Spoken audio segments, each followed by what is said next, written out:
longtime nemesis turned collaborator Fat Joe signed to Rockefeller, and now it looks like another former rival will be relying on Hov's team to steer his career, as Dipset's Jim Jones is allegedly heading over to Roc Nation. Capo posted a picture of bottles of Douce and Ace of Spades next to a Roc Nation letterhead on IG and told fans to caption this. And he did. 50 Cent just lit up Jim Jones with a devastating response after Jim disrespected Nas. And what 50 dropped isn't just a clapback, it's a complete takedown. He exposed rare footage showing how Jim flipped on Jay-Z, going from publicly calling Jay soft to later begging for a Roc Nation deal. It's not just embarrassing, it's proof that Jim's loyalty shifts with the wind. Everyone knows 50 has no love for Jim or Jay, but when it comes to Nas, the respect runs deep. So when Jim Jones went on record recently talking slick about being better than Nas, claiming he made Nas viral again, 50 didn't just laugh it off. He took that personally. And that's when the real fire started. When Jay did the remix, it was the biggest alley-oop he could do for me. I understood a lot about music, and at that time, people were looking at the wrong way, and I was looking at the right way. What 50 Cent just revealed isn't just about Jim taking shots at Nas. It's about a long history of snake-like behavior and disloyalty that has followed Jim for years. He's been flip-flopping across the industry, beefing when it's convenient, begging when he's desperate, and switching lanes depending on who's hot. And the most glaring part of it all? Jim's relationship with Jay-Z. Let's rewind. Jim spent over a decade throwing shots at Jay, even going so far as to physically assault one of Jay-Z's execs. He called Jay out in interviews, dissed him in lyrics, and made sure the world knew he had no respect for him. But once the Dipset buzz faded and Jim needed a label to survive, he suddenly turned around and called Jay his hero, publicly begging for a Roc Nation deal. So now, 50 is stepping in to remind hip-hop fans exactly who Jim Jones is. According to 50, Jim stands for nothing. No loyalty, no consistency, just opportunism dressed up as confidence. Ever, he's never been talked about like this ever in his life. Now, has Nas said that to you? You did. The last time he was in some this when people were comparing when him and Jay was beating on him. You heard? He plays tough in public, then folds in private. And now, his disrespect toward Nas has opened a door for his past to be exposed in full. This isn't just about rap battles or lyrical superiority, it's about character. And 50's making sure no one forgets Jim's track record. Everyone in the industry knows 50 Cent doesn't hold back when it comes to calling out fake moves, and his latest comments about Jim Jones being Jay-Z's lapdog have reignited the spotlight on Jim's chronic flip-flopping behavior. It all started when Jim Jones decided to stir the pot by disrespecting Nas, saying he's better than him lyrically and culturally. He even got into it with Shannon Sharpe, boldly claiming that he could run circles around Nas in the booth. That's not a small statement, especially considering Nas is widely considered one of the greatest lyricists in hip-hop history. More influential than Nas, and I don't care what nobody say. I know I made a little boo-boo when you talk about the sales and all this type. I don't feel like getting into that rhetoric about where I started and where he started. You said that. But listen, Nas was nice when I was in high school. When I was in 10th grade, Nas came out.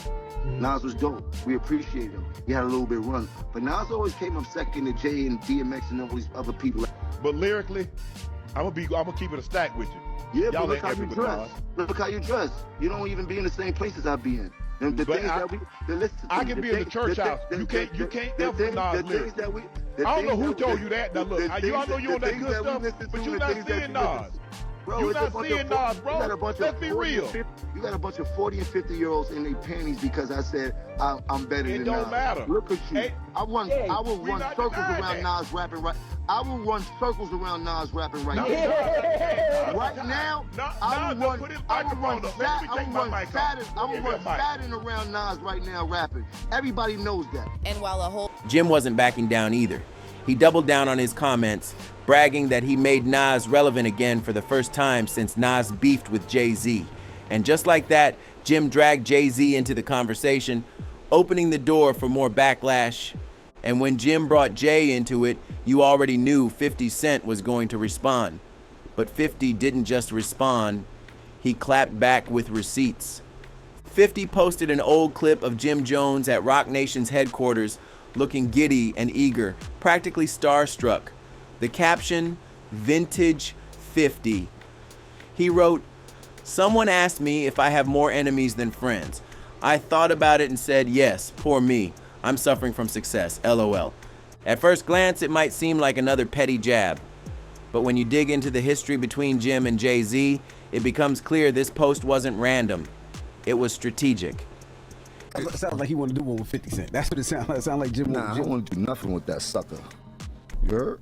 Leave him out of the conversation. Jim spent more than a decade openly beefing with Jay. There were diss tracks, disrespectful interviews, and even reports of physical altercations involving Roc Nation associates. Jim was loud and proud about not rocking with Jay. But fast forward, and suddenly he's smiling at Roc Nation HQ, trying to cozy up for a deal. That's the contradiction 50's pointing out.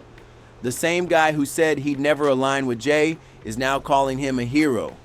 And for 50, that's not just embarrassing, it's proof that Jim has no consistent code. He's riding whatever wave keeps him relevant, and that's why 50 is calling him out now. But when the timing favored him, Jim Jones did what he's known for. He flipped the script. After years of bashing Jay-Z, he suddenly started begging for Jay's blessing.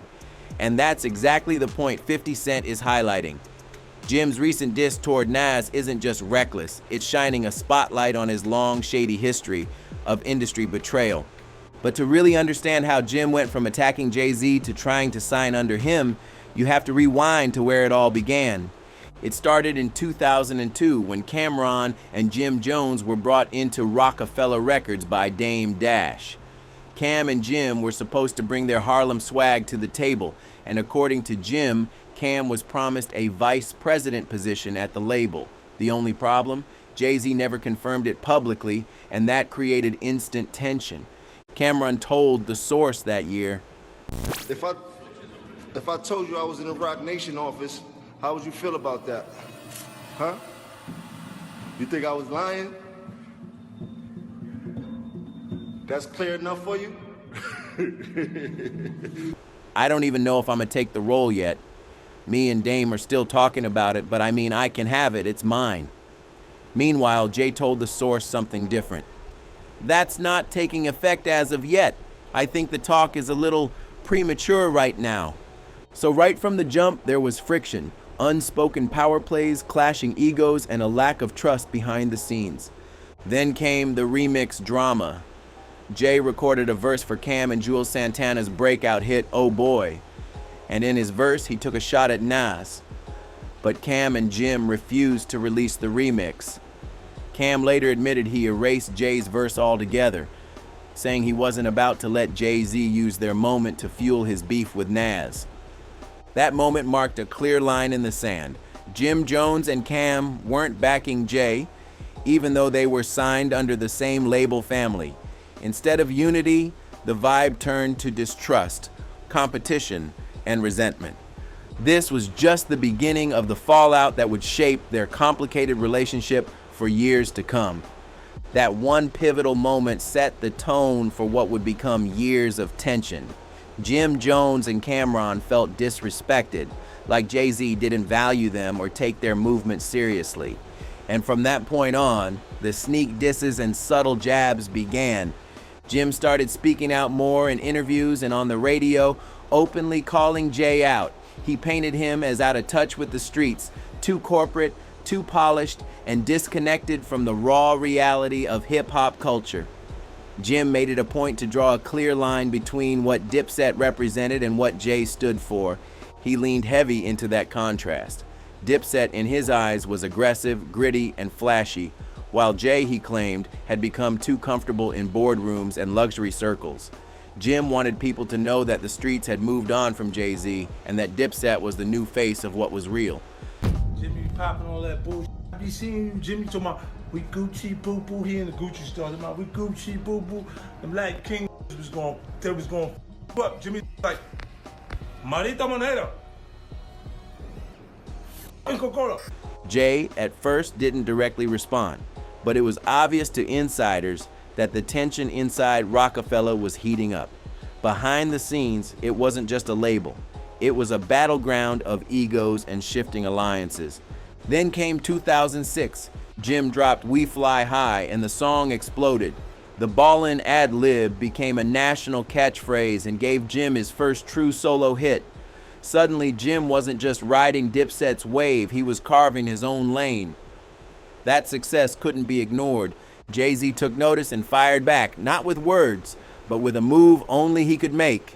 He jumped on the same beat and dropped Brooklyn High, a remix that wasn't a tribute, it was a diss. That track was Jay's way of letting Jim know he was still watching and still ready to check anyone trying to claim the throne without earning it. Jay-Z didn't just respond musically, he dissected Jim Jones with precision. On Brooklyn High, Jay mocked Jim's entire style, his bars, his flow, even his signature ad-libs like ballin'. It wasn't just a diss, it was surgical, cold, dismissive, a calculated reminder of who still ran the game, but Jim didn't back down.